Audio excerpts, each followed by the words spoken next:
Bueno, ¿cómo les va? ¿Cómo andan? Estamos en el Ministerio de Economía de la provincia de Santa Fe. En este caso nos recibió el ministro de Economía, el señor Pablo Olivares, donde vamos a tocar varios temas. Paritaria docente, paritaria central, la paritaria en salud también en la provincia de Santa Fe. ¿Qué es lo que sucede con los recortes de subsidio de nación? Todo eso y mucho más. Y además, por supuesto, hacia dónde va la provincia en materia económica. ¿Va a haber obras? Bueno, todo se concatena con todo para charlar con el ministro de Economía que gentilmente nos atendió. Pablo. ¿Cómo estás, Martín? ¿Cómo le va? ¿Cómo anda? Un gusto estar con vos. Gracias por recibirnos. No, el gusto es mío. Bueno, empiezo por, digamos, lo que está pasando en estos momentos, que tiene que ver con el rechazo de los docentes provinciales, que yo no sé si una casualidad conecta también con el paro nacional. Primero consultarte cómo toman ustedes este rechazo de parte de los docentes y si esto tiene que ver con una cuestión también política enganchada a lo nacional. Bueno, comenzando por creo que lo más simple y que es de alguna manera de puro conocimiento. Tiene un nexo nacional. Un nexo nacional con la no convocatoria de la paritaria nacional docente, por lo cual en ese sentido la respuesta por parte de los trabajadores a nivel nacional ha sido de plantear la no apertura de una paritaria nacional, algo inédito, y que entiendo que eso ha conculcado una discusión nacional de derechos, cosa que se diferencia notoriamente con la provincia de Santa Fe, que en realidad la primera semana hábil de este año, como lo dijo el gobernador antes de asumir, convocó a los gremios docentes para comenzar a conversar. Por eso tiene un nexo claro desde ese lugar. Y también tiene un nexo desde el lado que en este contexto las medidas, la política económica nacional y las medidas adoptadas en los últimos tiempos inexorablemente se inciden sobre la discusión provincial por dos razones.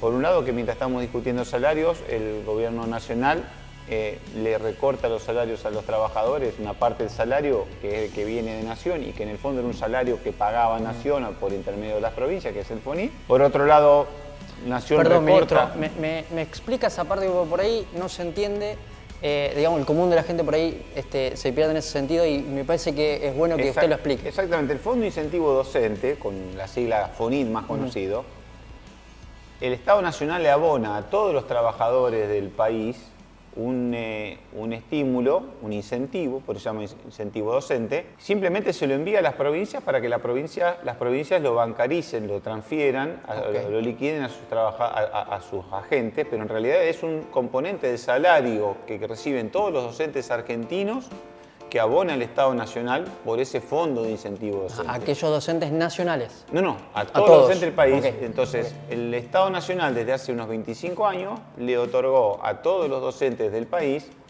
un incentivo, lo fue incrementando. Como no son trabajadores nacionales, son trabajadores que están en provincias e inclusive en los municipios. Acá en la ciudad de Santa Fe van a dejar de cobrar el fondo de incentivo docente de los trabajadores del liceo municipal, para tener un ejemplo. ¿Sí? ¿Por qué? Porque también cobran, digamos, reciben FONIT. ¿Y de cuánto estamos hablando? Bueno, el FONIT hoy es más conectividad, que después se le llamó una ampliación de ese fondo. Estamos hablando de 28.000 pesos por cargo y quien tiene 2 cargos son 56.000 pesos. No es considerable.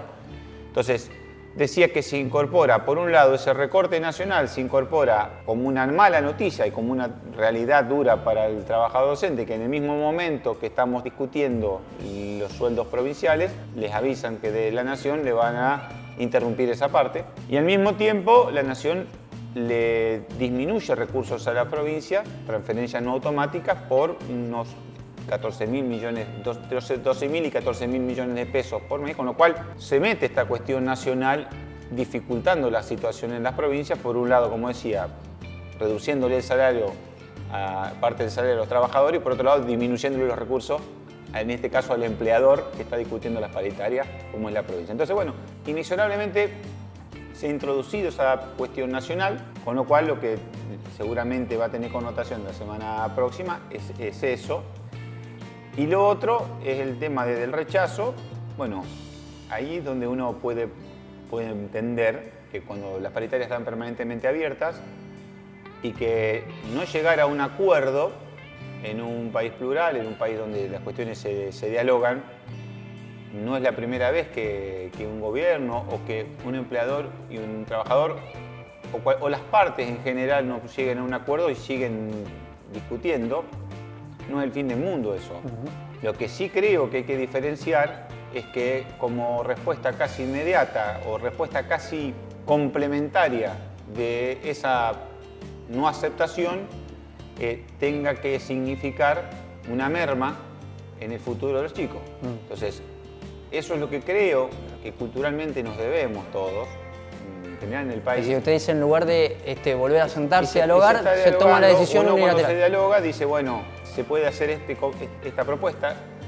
Santa Fe en este año este gobierno, con lo que ofreció más lo que ya cumplió, va a hacer un incremento del 43% en los salarios que se cobraban los docentes, los trabajadores provinciales, en diciembre. Con lo cual estamos hablando de que si uno toma el recibo de sueldo de diciembre, le agrega lo que ya el gobierno cumplió de la cláusula gatillo del año pasado, más lo que ofreció, estaba planteando un 43,3% de aumento. La docencia dice, no es ese monto.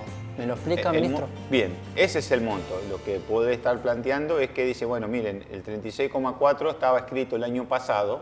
Sí, estaba escrito el año pasado, pero es este gobierno el que lo cumplió. ¿Sí?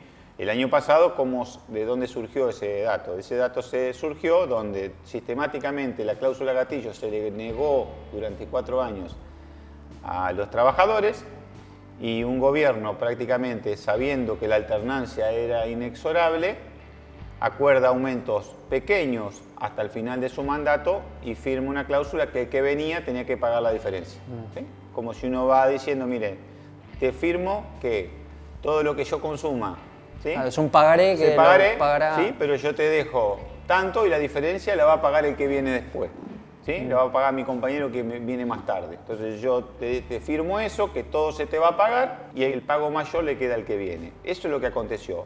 Lo que nosotros decimos es que lo que se concretó este año es ese incremento del 36,4%, concretamente abonándose por una complementaria del mes de enero que se abonó ya en febrero y por una complementaria de febrero que se va a abonar en marzo. Y que sobre eso se va a pagar otro 7%, calculado sobre diciembre, que va a ser un 43,3%. Entonces, si tomamos el recibo de sueldo de diciembre y tomamos el recibo de sueldo que integraría la propuesta que se hizo, sería un 43,3%. Eso es un dato real, más allá de cómo cada parte interprete, de a qué corresponde cada incremento. Bien, ahora bien, lo que yo creo que es central no es el fin del mundo que para una parte parezca insuficiente, para la otra parte entienda que es lo máximo que puede dar. No tenemos que entender que eso no debe ocurrir, puede ocurrir. Lo que no podemos de alguna manera naturalizar es que la consecuencia inexorable de que entre un empleador y un trabajador no lleguen a un acuerdo en un momento concreto, lo terminen pagando los chicos, ¿sí? Concretamente con 2 días menos de clase, que después son cuestiones que se pierden para siempre. Pero con independencia de esta, digamos, decisión de los gremios, que parecería que va a seguir en escalada luego de la semana que viene, o por lo menos eso está planteado. Hoy salió el comunicado de ANSAFE rechazando, ¿no? Enfáticamente esta propuesta. El gobierno de la provincia, usted como ministro de Economía, ¿hay ahí una cartita dando vuelta que puede destrabar? No, en esto, la verdad, sería imprudente y no sería serio si en esta situación uno estuviese planteando que se hizo una propuesta y que al mismo tiempo uno pudo haber guardado algo, ¿no? En realidad se puso sobre la mesa. Esa es la propuesta y no va a haber otra. El primer día, cuando se dijo, miren, no estamos en condiciones de pagar el 36,4%, ninguna organización puede de un mes para otro pagar un aumento del 36,4%. Es casi como cerca de dar un aguinaldo mensual a partir de un determinado momento. Se fue sincero y le dice, déjennos ver cómo nuestros recursos nos permiten cumplir con ese 36,4%. Lo hemos hecho y en 2 meses con un esfuerzo enorme lo cumplimos e hicimos una oferta por encima, con lo cual los máximos esfuerzos que a febrero uno podía visualizar en el contexto que se está, es lo máximo que se ha puesto en esa discusión. Si usted me dice, mire, la economía va a tener una rápida recuperación, la inflación se va a desacelerar, bueno, es parte de lo que en el futuro uno puede empezar a conjeturar, pero la realidad que tenemos hoy es lo máximo, implica que es lo máximo que uno pueda ofrecer. Si a futuro, obviamente, nos va a mejorar todos los argentinos porque la economía mejora, será para bien de todo, es que lo que hemos volcado en la paritaria, inclusive la posibilidad de ajustar conforme a recursos, y que si la economía mejora, los recursos de la provincia van a crecer más, inclusive por encima de la inflación. Bueno, tampoco esa propuesta ha cuajado hasta ahora, pero bueno, también podemos apostar a que si las condiciones mejoran, también nos dejen una condición mejor, pero estamos hablando de esto a meses adelante. Siempre con el espíritu, ministro, de que las cosas se solucionen, porque significa de que todo marcha y que las y los trabajadores pueden tener un salario digno en un contexto así complejo. Debe ser. ¿Sí? El salario digno debe ser eso, no es un gobierno que apueste a que las soluciones sean con el ajuste que tengan que pagar los trabajadores ni los que menos tienen. En eso somos claros. Creo que el término digno es un piso, o sea, tiene que ser un salario que retribuya las responsabilidades, que retribuya todo el deber, lo que significa asumir responsabilidad en nombre del Estado, que no es poca cosa. El tema son las posibilidades. Hoy el salario promedio de los agentes docentes, no sé cuál es el lugar común que se tiene, pero el salario promedio de los agentes docentes está en 570.000 pesos, cuando uno compone el total. Podemos hacer valoraciones sobre eso y deseamos que eso pueda llegar a ser mejor siempre lo mejor posible. Casi a la línea de la pobreza. A ver, es el salario promedio, digamos, depende cómo conformemos la línea familiar, pero la composición familiar, pero es el valor que hoy tiene el salario promedio. Lo que apelamos a que eso sea lo mejor posible, y la realidad también es que hoy estamos en una macroeconomía muy complicada. Apelamos a que la inflación, creo que es el enemigo más fuerte que estamos atravesando todos, Estado, trabajadores, comerciantes, actividad privada, pueda reducirse a una velocidad mayor a lo que lo viene haciendo hasta ahora, pero en ese interín creemos que mantener lo mejor posible la actualización de los salarios y proponer una actualización como la que ha significado, vuelvo a aclarar, en 3 meses un 43,3%, por lo menos está por encima de lo que todos los sectores trabajadores del país están teniendo. Ok. Ahora, ministro, me pongo en su lugar y no debe ser para nada fácil porque usted tiene que sopesar entre lo que ingresa y lo que egresa. Y la caja más o menos tiene que dar limpia. No es tanto como la caja, porque eso de última es el problema menor. La cuestión obviamente sí es de recursos, que son recursos escasos y tiene que asignarse. Las prioridades no define un ministro de Economía, las prioridades las define un gobierno que tiene una cabeza que es unipersonal y un gobernador que elige sus colaboradores. Ahora bien, como bien lo decís, el tema son los recursos y es en esos recursos, por un lado tenemos la necesidad, la importancia y el deber de recomposición de los salarios trabajadores, pero al mismo tiempo tenemos una sociedad que demanda una seguridad de calidad, mayor eficacia en los servicios de seguridad, y para eso significa reparación de móviles, poner móviles en funcionamiento, reparar los que estaban fuera de servicio, incrementar, por ejemplo, las horas extraordinarias a los agentes de la fuerza de seguridad, pero también recuperar ambulancias, comprar medicamentos, poner en condición a las escuelas. De nada sirve, o poco sirve, o no es suficiente actualizar salarios y al mismo tiempo tener establecimientos que no están en condiciones de donde se desarrolle el proceso de o no tener las herramientas. Enseñanza-aprendizaje. Entonces, son varias las demandas que tiene el Estado provincial, entonces también la necesidad de equilibrar lo que de eso puede hacerse para la actualización de los salarios, pero al mismo tiempo lo que parte de eso debe asignarse para que los servicios se puedan prestar adecuadamente. Ok. Cuando usted mira el presupuesto que tiene asignado en su cartera, ¿cuánto se le designa en porcentajes a gastos, que no es un gasto, es una inversión en salarios? Miren, en salario tiene un componente que si uno suma salarios más jubilaciones, porque también las pasividades, digamos, para hablar de la rigidez que significa, se ha llegado a un nivel de rigidez donde estamos hablando arriba del 60% representan. Okay. Entonces, si uno eso le añade la coparticipación a municipios y comunas, que es un deber automático que se tiene que hacer, más los gastos de funcionamiento de todo lo que son los servicios críticos que tiene que estar, estamos hablando que un 85% del gasto tiene un peso estructural e inflexible. Entonces también esa cuestión pesa mucho. No estamos hablando, el Estado provincial y también los municipios son estados con un gasto estructural muy alto en términos de sus recursos. Ok, esto lo planteo para que la gente por ahí entienda que, porque por ahí está esta idea de que el Estado siempre tiene y se tiene que repartir, etcétera, pero los recursos muchas veces son finitos. El Estado, todo lo que se asigna, y esto es digamos, siempre elemental en todos los que atravesamos clases en ciencias económicas, todo recurso que está en un lado deja de estar en otro. O sea, los recursos son limitados. También pasa por esa cuestión de lo que se llama la restricción presupuestaria. Entonces, por lo tanto, lo que va a ir a parar o a destinarse a un determinado fin, hay que siempre tener en cuenta que deja de estar en otro lugar. Ok, sigo mirando el presupuesto, ministro, salario al 60%, y el resto, si me tiene que hacer de algunas áreas, no sé, como seguridad, inversión en obra pública. Hay un componente, lo máximo que se ha logrado de todo ese gasto es que un 12,5, 14 en alguna situación excepcional haya ido a gasto de capital. Gasto de capital de equipamiento, obra pública.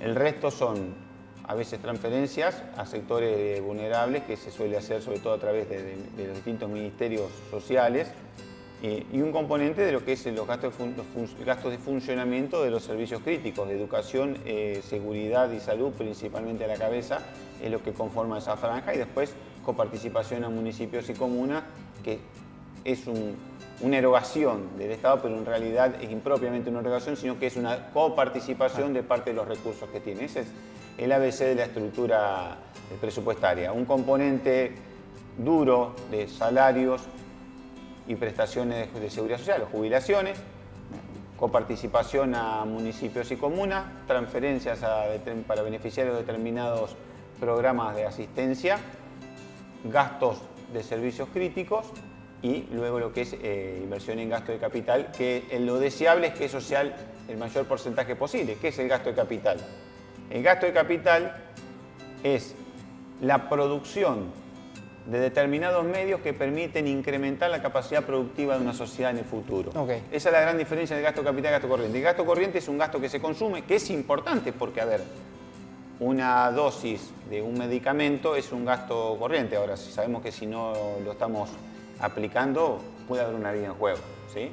Un pedagogo trabajando es una inversión a largo plazo en chicos que van a incrementar su capital humano, pero se agota en sí mismo. Ahora, la construcción de una nueva ruta, la construcción de un puente, la construcción de un gasoducto, permite que la capacidad productiva de la sociedad en los futuros años se incremente. Entonces, lo que producimos entre todos va a crecer en función de ese gasto de capital que destinemos. Por eso siempre es importante maximizar en lo posible la ejecución de ese gasto de capital. Ok, y puntualmente, ministro, sobre ese último punto, ¿cómo está comenzando a trabajar la provincia? Y al mismo tiempo una breve reseña de cómo le dejó Walter Agosto la cartera. No, a ver, la provincia está trabajando para la inversión. Era condición necesaria ponernos al día con los contratistas de obra pública porque pedir la reactivación de la obra pública estando con pasivos, con contratistas que al mismo tiempo con una inflación muy alta se le estén licuando el capital de trabajo, ya es afectar la oferta de obra pública que tiene la provincia de Santa Fe, que es básicamente su sistema de contratistas. Nos hemos puesto al día, en 2 meses regularizamos, hoy estamos a menos de 60 días el plazo de pago, la idea es mantener los plazos de pago que hemos logrado, por lo cual ya el Ministerio de Obras Públicas y todas las áreas que ejecutan obras públicas están ya cometiéndose a la licitación de nuevas obras. Van a haber seguramente en los próximos meses noticias de licitaciones de nuevas obras importantes. Y al mismo tiempo complementando con la búsqueda de recursos para la ejecución de la inversión. Esta semana se cerró un préstamo con la Agencia Francesa para el Desarrollo, el primer préstamo que presta esta agencia a una provincia argentina. Primera operación de préstamo que no requirió Santa Fe aval nacional, sí autorización pero no aval nacional. Y en la búsqueda de financiamiento, donde en este caso la orientación que le quiere dar el gobernador Maximiliano Puyaro es a infraestructura productiva. En ese punto está multiplicándose ya sea nuestra agencia de financiamiento externo que hemos creado en esta gestión, como el propio Ministerio de la Producción, que en este momento se encuentra en Medio Oriente buscando no solo inversores privados, compradores de producción santafesina, pero al mismo tiempo posible financiamiento para infraestructura productiva. Todo eso hemos puesto la mira a comenzarlo en los próximos meses ya a darle mucho impulso. El cierre del año 2023 ha sido deficitario, lo hemos dicho siempre, se confirma, hay un déficit de unos 139.000 millones de pesos, de no haber sido porque el gobierno anterior nacional, antes de irse, envió un saldo de ATN que había pendiente, ese déficit hubiese sido mayor. Pero bueno, queremos cerrar esa página porque en definitiva los santafesinos eligieron a este gobierno para que se ocupe de los problemas y no que relate lo que pasó. Sí decimos de dónde venimos. Esa es la realidad que encontramos. Está en nosotros, ¿cierto?, remover los obstáculos que pueden haber significado para acometer hacia ese año. Un ejemplo de ello concreto ha sido con la cláusula de actualización que se firmó el año pasado y se cumplió este año. Ok. Ministro, que Javier Milei haya cortado los subsidios al transporte, ¿qué implica para Santa Fe? Una de las patas que financiaba ese sistema durante muchísimos años, un día diga yo no cuenten más conmigo.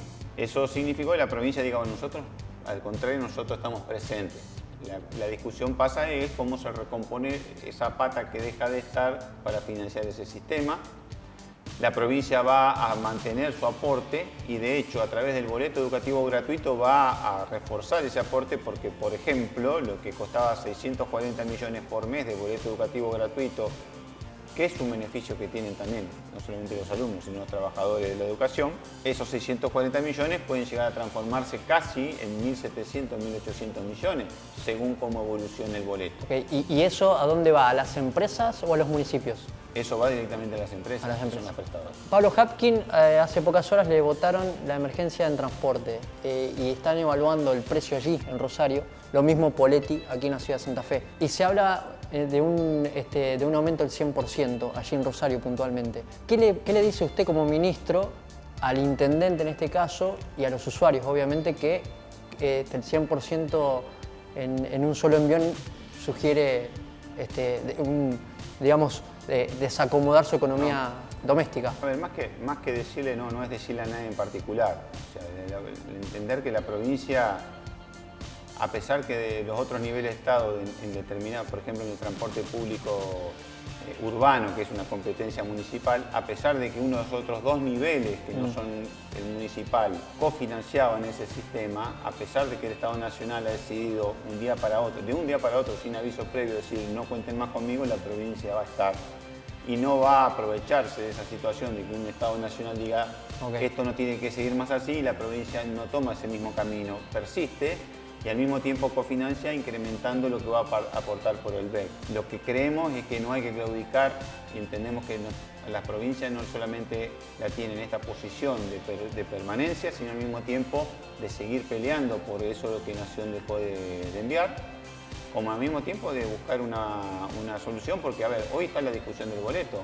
pero creo que la discusión de fondo es el sostenimiento del transporte público, que es el más virtuoso en términos ambientales, es el más eficiente en términos económicos, en cómo se sostiene este sistema que al desaparecer una pata del financiamiento también va a interpelar a la sostenibilidad del servicio, porque al desaparecer esa pata de financiamiento no reintegrable y tener que reforzarse el aporte de los otros actores, la provincia a través del BEC y los pasajeros a través del corte de boleto, que mañana no suceda nada, una retracción en el corte de boleto que ponga en crisis el sistema. Y la provincia la tiene permanentemente al pie del cañón en esto. Ok.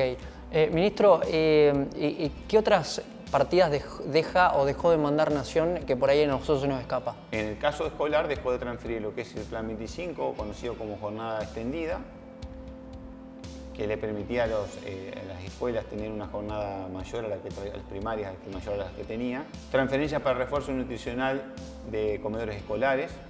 Ahí el servicio es provincial, por lo tanto implicará un mayor esfuerzo por parte de la provincia. Transferencias al servicio de salud por medicamentos de alto costo, ciertos insumos.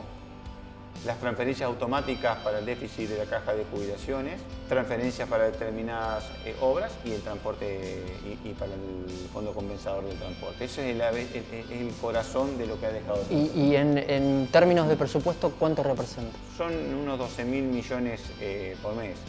En términos porcentuales y pueden significar aproximadamente un 5% del presupuesto mensual, pero cuando vemos... Es significativo. ¿Cree que Milei soltó la mano a Santa Fe y a varias provincias? No, Creo que el gobierno nacional ha tomado una decisión de acometer a un objetivo básicamente central y acciones prioritarias en ese objetivo de bajar la inflación, desde la concepción de que la madre de esos instrumentos es el recorte fiscal. Y en ese recorte fiscal lo que ha puesto a la cabeza del sacrificio ha sido las transferencias a las provincias, entonces descentralizando problemas nacionales, recortando la obra pública y licuando cierta parte del gasto que tiene un impacto social. Y lo digo desde el punto donde entiendo cuál es el objetivo del gobierno nacional. Podemos disentir o no en cuanto a si puede dar buen resultado o no, pero el gobierno nacional dijo, para bajar la inflación quiero achicar el déficit fiscal a como sea, y en ese a como sea caen todas las provincias, hay una licuación del gasto social y al mismo tiempo hay un freno de la obra pública nacional. Estará por verse si se logra más el objetivo de reducción de la inflación que permita una estabilización y una recuperación, o si al mismo tiempo la recesión que eso puede generar puede desembocar en otros. Como sinceramiento de precios, por ejemplo. Por el lado de los precios, creo que va a haber una tendencia a la desaceleración. Entonces, eso desde el punto de vista uno lo puede ver positivo. Lo que hay una recesión económica muy fuerte e inclusive posibles pérdidas de puestos de trabajo, donde eso no sabemos qué puede desembocar como una demanda mayor al Estado o como problemáticas que todavía no se están viendo como posibles efectos colaterales. Okay. Ese es el costado que entiendo que la política económica nacional posiblemente lo tenga en mente y de alguna manera lo tenga como un mero efecto colateral, pero que no le va a incidir en su plan, pero estamos advirtiendo una recesión económica importante y esa recesión económica importante va a alterar ciertas variables de comportamiento social. Okay. Ministro, ¿Santa Fe puede tomar la misma decisión o casi la misma decisión que La Rioja en esto de los bonos, las cuasimonedas? Nosotros entendemos que siempre a problemas más o menos complejos hay que dar respuestas aceptables y serias. La decisión de instrumentar un instrumento no monetario, porque no es moneda, se llaman cuasimoneda, es una letra, en el fondo lo que significa es convalidar por otro mecanismo un ajuste del gasto público. Cuando uno emite una letra que no tiene respaldo monetario y que va a tener una circulación limitada, y por más que uno lo acepte a la par al pago de los tributos, uno no puede evitar que posiblemente ese instrumento con respecto a la moneda nacional pueda valer menos. O sea, su paridad con la moneda. Okay. Con lo cual, al pagar con un instrumento de ese tipo, de alguna forma lo que está haciendo es depreciando o ajustando al gasto con el que está pagando con ese instrumento, concretamente el salario. Para hacer un mapeo, digamos, lo están viendo vecinos, vecinas de toda la provincia de Santa Fe y, por qué no, también en el plano nacional, empresarios, empresarias, empresas constituidas que por ahí están observando la mirada de usted, Pablo Olivares, en su condición como ministro de Economía. Entonces pienso hidrovía, puertos, granos, cosecha, producción en cuanto a obra pública, por dónde va a pasar los mayores ingresos de Santa Fe, si es que vaticina algo y si efectivamente Santa Fe va a seguir siendo esa provincia pujante. Santa Fe siempre va a ser una economía pujante. La macronacional a veces hace pero siempre va a estar a la cabeza del país.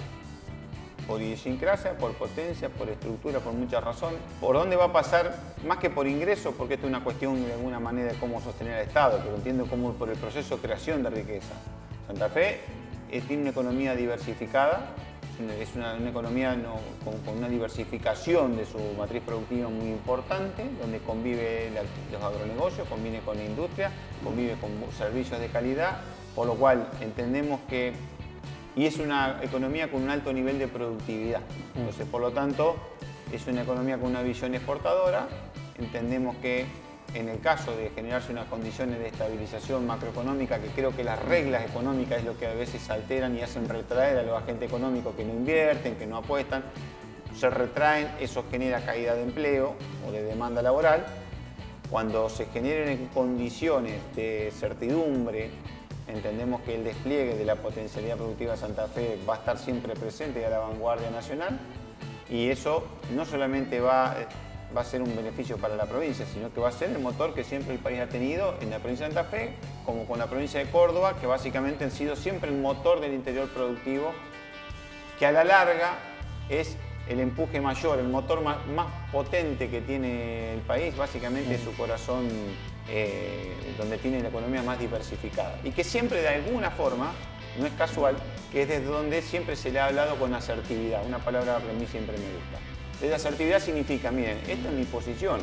No quiere decir que me oponga, pero es mi posición, puede coincidir con vos, que a veces, posiblemente en todo el tiempo de la historia reciente, siempre a veces no es bien leído desde un gobierno central. ¿Tuvo contactos con Caputo, con el ministro de Economía Nacional? No. Sí, tengo diálogo con digamos, segundas líneas o terceras líneas del Ministerio de Economía para algunas cuestiones que en lo operativo es importante tener. Entiendo que el gobernador ha podido en ningún momento tener un diálogo con el ministro de Economía, pero no tengo el gusto tampoco de conocerlo. Okay. Pero usted está generando... No me quita el sueño tampoco. Ministro, y teniendo en cuenta que Santa Fe aporta mucho a Nación en esta cosa federal y muchas veces recibe poco respecto a lo que aporta, ¿puede existir algún mecanismo para que Santa Fe diga, no, bueno, pero empecemos a reperfilar y algunas cosas vamos a aportar y otras no? Santa Fe, por cada 100 pesos que aporta Santa Fe, vuelven 60 entre coparticipación automática y gasto nacional en territorio santafesino. Lo que vemos, por ejemplo, con este recorte de transferencia en automática es que esa brecha de 40 se amplía. Okay. ¿Qué hacemos los santafesinos? Bueno, bajar la cabeza no. Ahora, tenemos que actuar con institucionalidad. En otro momento, a la provincia le tocaron la coparticipación y la provincia no actuó por vía de los hechos, por fuera del mecanismo de la ley, no, fue al lugar que tenía que ir. En ese momento la Corte Suprema de Justicia, porque para esa situación el remedio era la Corte Suprema de Justicia, agotando previo muchos años de intento vía diálogo. Santa Fe, cuando se dan esas situaciones de cuestiones que entiende que se están afectando sus intereses, tiene el estilo de actuar, pero de una manera institucional. La manera institucional es plantear, a ver, cuando el gobernador Maximiliano Puyaro planteó lo que dijo de las retenciones o del biocombustible, lo dijo y probablemente otro modo de actuación tal vez hubiese sido otro, pero decirlo públicamente, decir yo no estoy de acuerdo con esto, es lo más natural, es decirlo porque entiende que son los intereses de la provincia. Y Santa Fe lo dice de esa manera, entendiendo que a nadie debe molestarle que otro diga cuáles son sus intereses. En cualquier lugar del mundo, que alguien diga cuáles son sus intereses es lo más sano, porque lo dice, es sincero, y la solución pasa por cómo lograr los intereses de uno y de otro de la mejor forma posible. La construcción de negociaciones, de soluciones, es el arte que se le llama a veces de la política, es poder compatibilizar el interés de uno y del otro de la mejor forma posible, de manera que el sacrificio que tengan que hacer ambas partes sea el menor posible. Muy bien. Básicamente pasa por allí. Ministro, gracias. Muchísimas gracias. Se nota que es un profesor, ¿no? Hace mucho que no da... Ejerzo la docencia seguido, pero bueno. Le gusta expresarse, sí. le gusta. Paradójicamente soy hijo de docentes, con mucho orgullo, y bueno, creo que gran parte de alguna forma de ese respeto de lo que significa transmitir, digamos, lo tomamos de ahí. Muy bien, transmitir los saberes. El señor Pablo Olivares, ministro de Economía de la provincia de Santa Fe, pronto van a observar esta nota de todo. Habló de Nación, de Santa Fe, de las paritarias, van a disfrutar una nota con todo y cómo piensa en materia económica la provincia de Santa Fe.